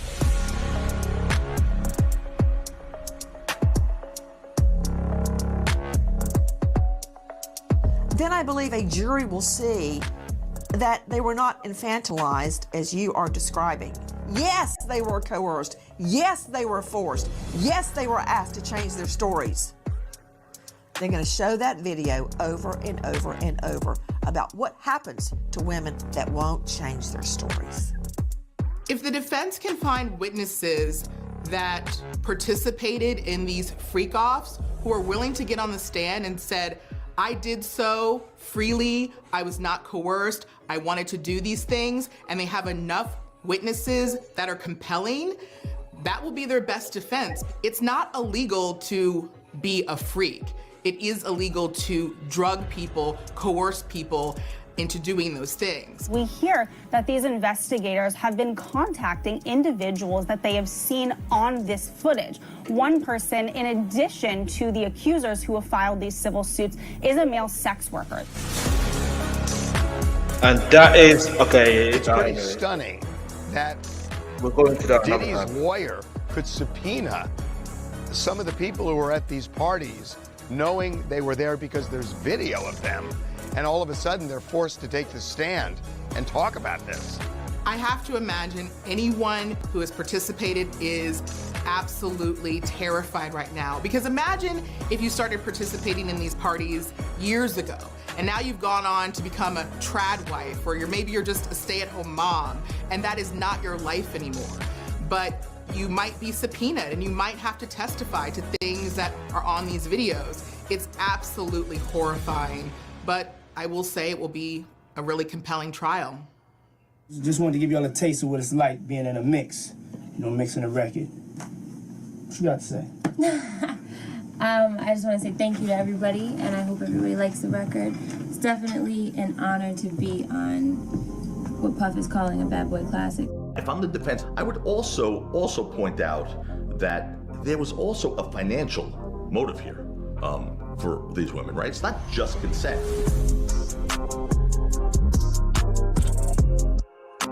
How many years ago was that confrontation? Many, many years ago. She didn't go to the law police at any time. She didn't go to a lawyer at any time until recently. And then instead of going to law enforcement, look, if you're a victim of a crime. I hear what you're saying, yeah. Domestic abuse is something where you can't even dispute certain things, yeah. Here's why. Because you don't know what's going through their mind. You don't know how terrified they are if they were to go to law enforcement. Like you don't know how terrified they are. You don't know what they feel the consequences are going to be. That could be fatal to either them or their loved ones. Like, you just don't know. And then the other thing, you don't know that person, especially like Sean Combs, you don't know the connection he has to the LAPD, for example. Because even when that video came out, when it was released, I believe there was a statement from the LAPD or whatever, and they said that because of statute of limitations, we can't file a criminal charge against Sean Combs in regards to this. There should be no statute of limitation when it comes to abuse, like especially physical abuse. There shouldn't be. I don't care what you say. Like, there shouldn't be no statute of limitation. That don't make sense to me. Because that just sound like you're protecting the abuser, not the victim. Let's keep moving, man.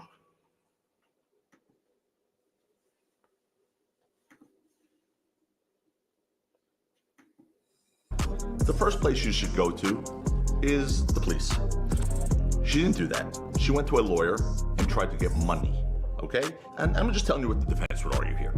And she got money.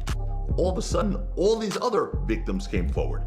Everyone who's claiming to be a victim. I see what he's doing. He's trying to in the mindset of the defense. That's a motive. That's proper fodder for cross-examination.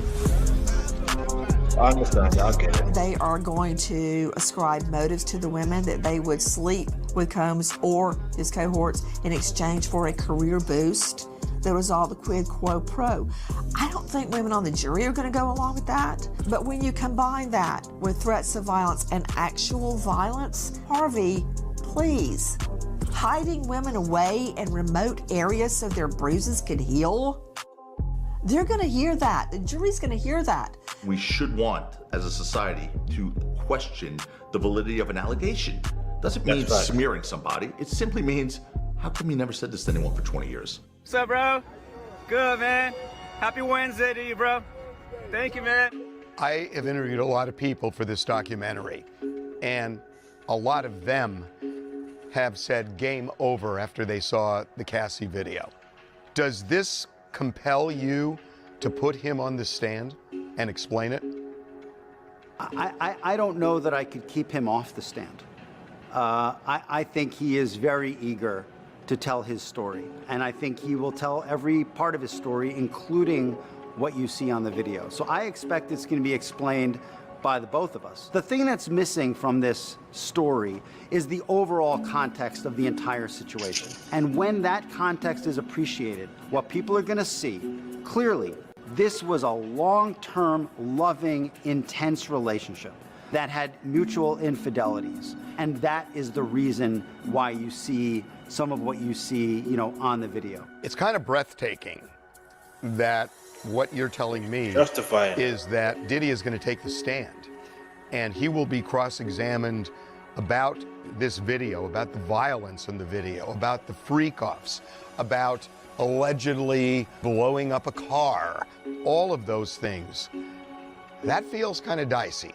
He has his story, and he has a story that I think only he can tell in the way he can tell it in real time. And it's a human story. It's a story of no, that's not love. That's abuse. Hurt. It's a story of heartbreak. Abuse. I mean, when he describes that relationship, the word he uses more than any other word is heartbreak. He was heartbroken. She was heartbroken.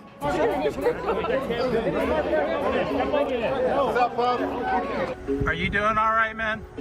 Are you okay? Yeah, he's heartbroken because he can no longer control Cassie. He can no longer abuse Cassie. That's why he's heartbroken. He's heartbroken because Cassie told on him, and now he's going through what he's going through, and it's a case of he doesn't like what he's going through. As far as Cassie being heartbroken, of course, it basically affected her career.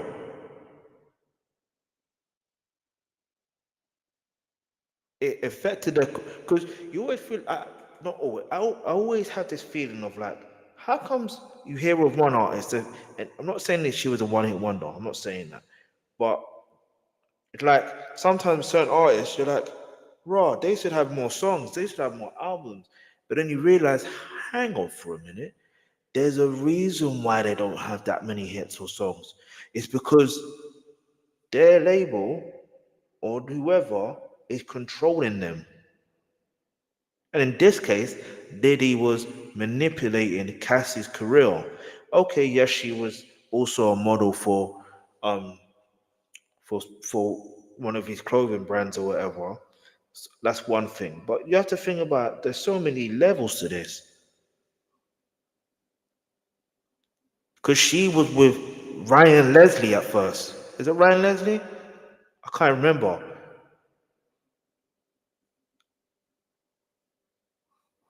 So he did everything within his power to, like, it's like she was forced to be in that. Even if you read the document, it sounds very much like she was forced to be in that relationship.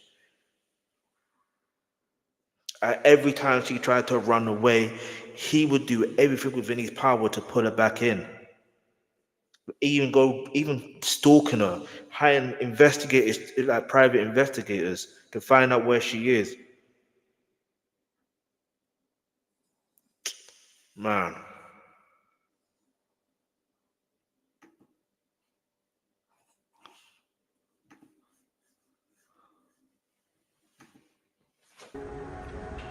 Are you all right, man? What kind of a jury does Sean Combs want? Men, women, white, black?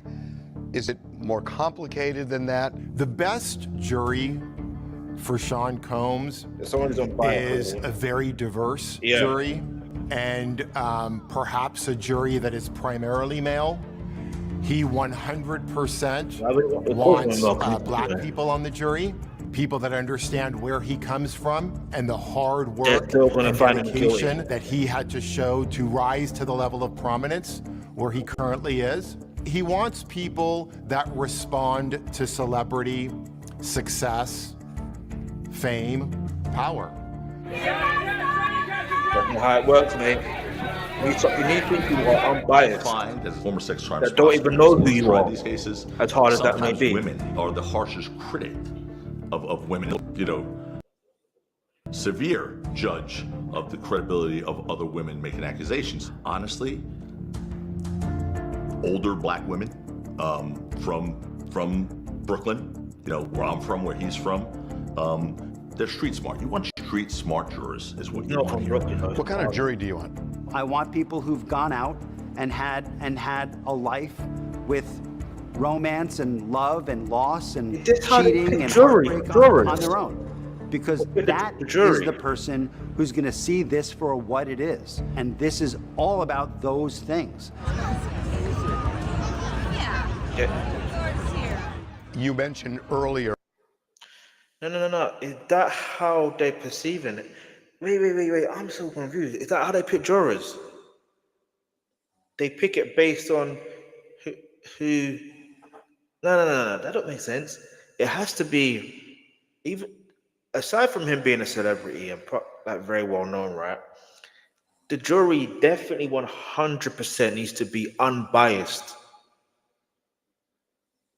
Yeah? And they've got to be able to look at the evidence and hear the testimonies and go based on that. That's what they've got to really go on by. Anyway, let's just try and continue watching this because there's like 8 minutes left. You're about a racial component here. Do you want black people on this jury? I've never been one to do that when picking a jury. I want people who are sensitive to the issues that I think are important. Would you be open to a plea bargain? Well, it's not up to me. It's up to Mr. Combs, and I don't see it happening. Why? Because he believes he's innocent. He believes he's innocent, and what's more, he believes that he needs to stand up, not just for himself, for his family, and for everybody who's been targeted by the federal government. He feels an obligation to those people to say, you know what, maybe I can break the model. Maybe I can show the world that a black man can win, in federal court. And I think he probably is the only person I know of who might be able to actually accomplish that. That's really Diddy, bro. Diddy was denied bail. This trial could be a year out. So this man went from, a person of incredible wealth and means 5th of March 2025 to somebody who is now in a very small jail cell, mostly in isolation. That must be beyond jarring. It has to be, pretty eye-opening to wake up in a cell when you were living on Star Island, one of the most exclusive places in the world to live. But again, I think it goes back to that Cassie video in the hotel. Anyone who has seen that video thinks to themselves, I'm glad Diddy is sitting there eating his bologna sandwich on his very hard cot. What's his state of mind right now? His state of mind is actually remarkably positive. I spend several hours with him every day. I'm going to leave you and go see him now. And his resolve is strong. He's engaged. He's focused on his defense. And we see him every day. And he is come to terms with the fact that this is where he is for now. We are trying to get this matter to trial as soon as possible. Like I said, now it's the 5th of March 2025. Whether he they did something on federal charges or not, is it game over for him in terms of his career because of the Cassie video? There's no returning from this.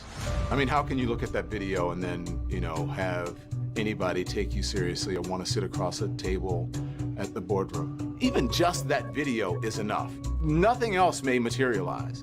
He may be found not guilty for anything moving forward past the video. But I think his reputation is over. I think his career is over.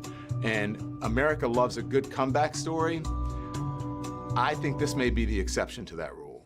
You know, he just listened to every record. He gave me his input on what could make the records that he did comment on. Also, all the way classic. he may have had something to do with Nobody's Nips ever gonna be being. able to take it away from Puff that he had a hand and was incredibly important in the career of so many important artists. As I lay down laws like I'll cop it, stop it, if you think they're gonna make a profit. When you got a lot of cars, don't even drive no more. When you expect it to win, they ain't surprised no more.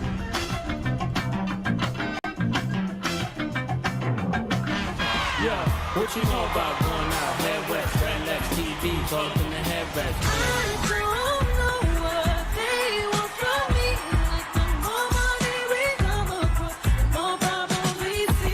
The artistic contribution of so many of these artists that he brought to the forefront was so gigantic that it's kind of hard to imagine anyone being able to take that away from him. But at the same time, I mean, we've kind of seen it with Russell Simmons. We've certainly seen it with R. Kelly. R. Kelly is spending more time in Wednesday prison night, after being Russell sentenced Simmons. federally Yes. for child pornography Charged and for body, enticement bro. of minors for sex. As time goes by and people become uncomfortable with celebrating your contributions, it's just going to be more and more difficult for people to have a conversation about Diddy without bringing up all of this negative shit as well. It's an asterisk. It doesn't negate what you've been able to achieve. Far be it from me to ever act like, I mean, I danced to quite a lot of those songs. I'm not going to be a hypocrite. Nothing about me is a hypocrite.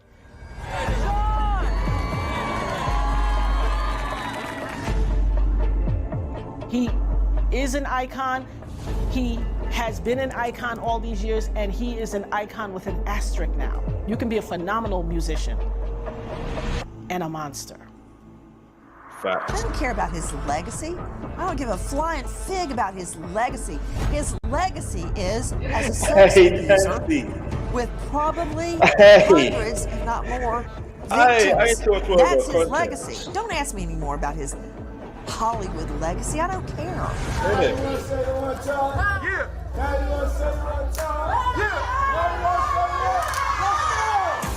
We talking about a guy that did a hell of a lot for the black culture, for the culture in general. We're not gonna label any color on it.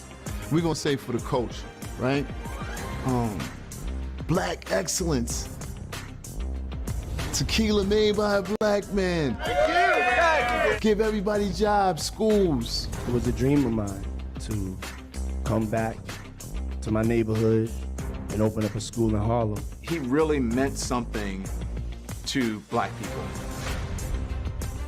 He was an inspirational figure where people wanted to aspire to be like him. No one needs to have that association degree with of Tupac. success, to be able Even to in buy 1994, a giant compound even though in it a was state extremely and young back then, throw white parties every year and invite every single always looking A-list sideways, celebrity and side have eye your on own what you jet. put in. All black everything. All black crew.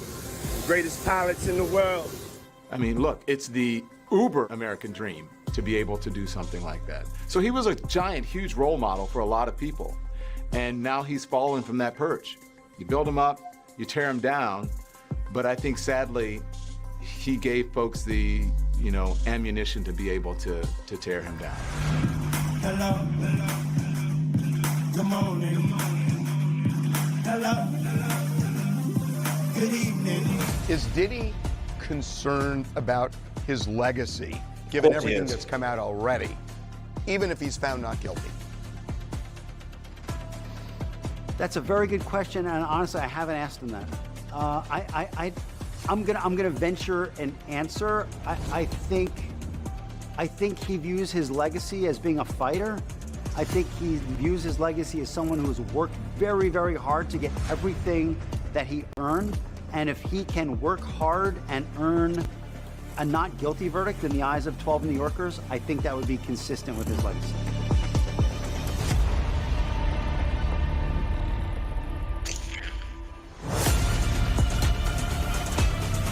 Okay, look, we reached the end of this documentary.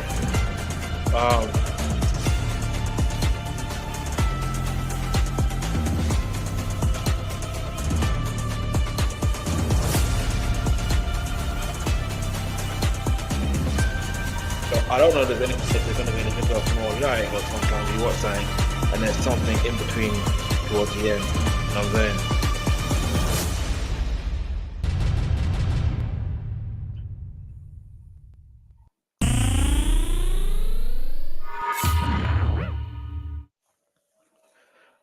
All right, so that's the end of that. And what I could say in regards to that, yo. Anyway, like, follow, like, subscribe, share for more, all that. Let me know what your thoughts are in regards to this documentary. I'm intrigued to know, get me, because I just feel like, when it comes down to being a human, I'm not even gonna, like I said, it's not about a black, it's not about white, it's about being a human. If you have done wrong, I'm telling you, you're going to face the consequence of that. If you do right, you will face the consequences of that. I'm looking at positive consequences because everything you do comes back around. That's just how life is. So I just feel like his lawyer or his attorney, if there's going to be a part 3, I would suggest that his attorney just say, you know what, we can't be in part 3. We're just going to focus on our defense. I didn't say I don't want to speak for him. You know what I'm saying? They just need to focus on his defense and forget the whole fact of being in documentaries and stuff like that, and just focus on the fact of I don't even know what to say, man, because he's really a monster. He's genuinely a monster. But anyway, like, follow, share for more.